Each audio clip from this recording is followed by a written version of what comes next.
What's up everybody, AkaTheCoot here, and today we're going to take a look at my cast on crit build that's modeled directly after the link that I'll have in the bottom here.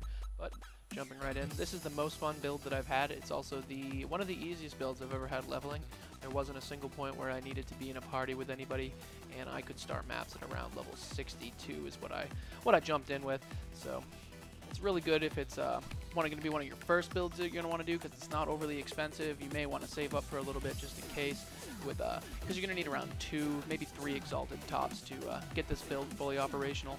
But jumping right in, the cast on crit that I'm actually using is Greater Multiple, Cast on Crit, Artic Breath, Spectral Throw, and Fireball. If I was to get another link here, you could do a whole bunch of things. I believe the build that I modeled this after, the Song of Ice and Fire in the description, it has concentrated effect, which obviously can be very good. It boosts your damage quite a bit. I think the the concentrated effect I have gives it like 65% more damage or something like that. So not bad. This is going to be your most expensive piece, your chest piece. I leveled up with a Talbarasha, however you pronounce it. So it was nice to have a 6 COC because you can just, from the get-go level up very fast. A lot of the things that happen with this involve block, so I'm using 2 of these knives here, Ungles. You're going to gun for the 20 dexterity. I didn't bother because I didn't want to look for them any longer than I already had to. It wasn't hard to find them, and once again, these sell for very, very cheap. Stats on them don't really matter, the dexterity is just nice, but these actually help you out a bunch with your block, obviously, because you're going to be dual wielding the whole time.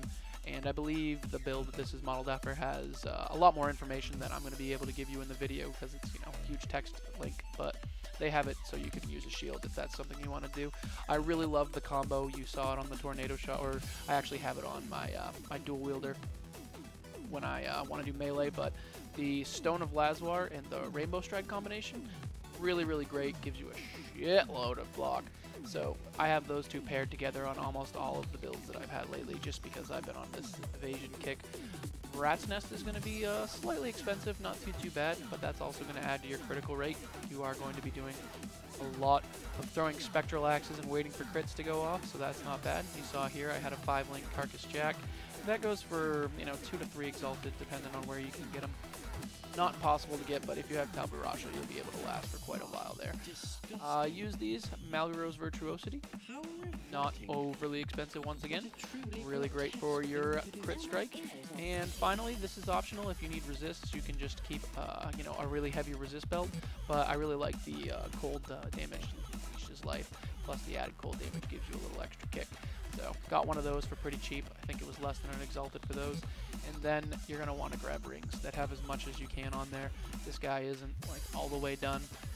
I can almost down both bosses, both of the Veil bosses at Azir. I only tried once. Once again, I'm pretty low level for that. I don't know what the level cap is for that, or the lowest level that people usually knock it out, but I couldn't manage to do it. Maybe I suck.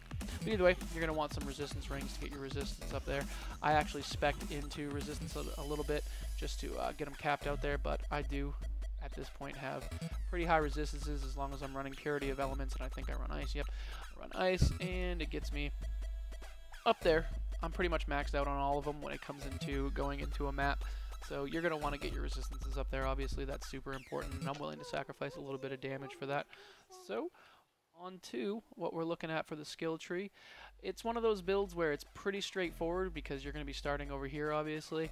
You're going to be building around your elemental damages into trickery, and it's pretty straightforward. I know a lot of builds, or at least for me anyways. Once again, this isn't for advanced players. You probably know what you're doing anyways, but from a beginner standpoint, I know I usually have troubles, or I used to have troubles when it branches off, like where do I go on this build? So this build's really nice because it is pretty linear, and that's always nice. But you're going to be picking up acrobatics and phase acrobatics.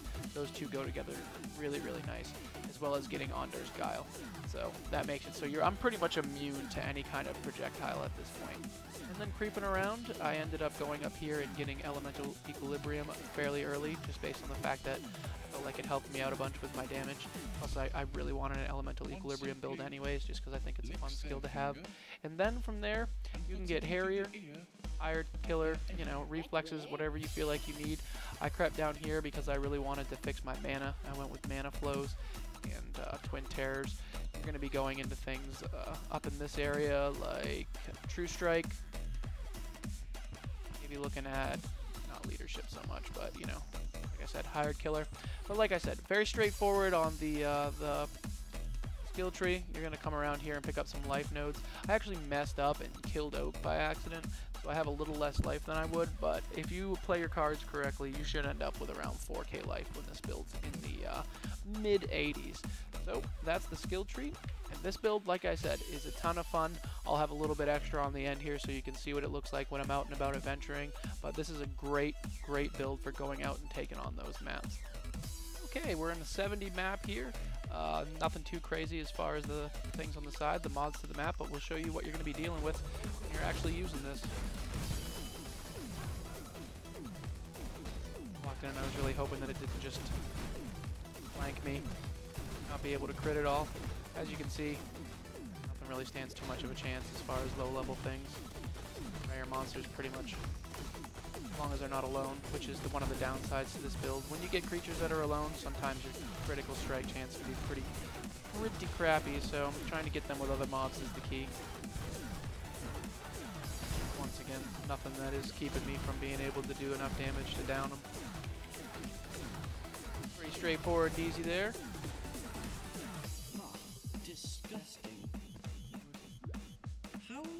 Alright, we'll get back with the boss here in a second so you guys can see that it's possible to down bosses fairly easy. You run into these guys, it's the best. Attack machine.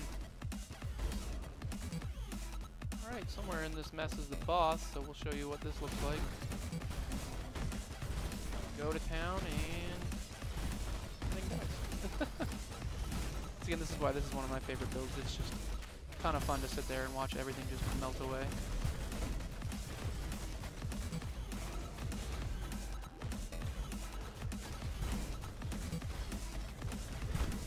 The boss is in there somewhere.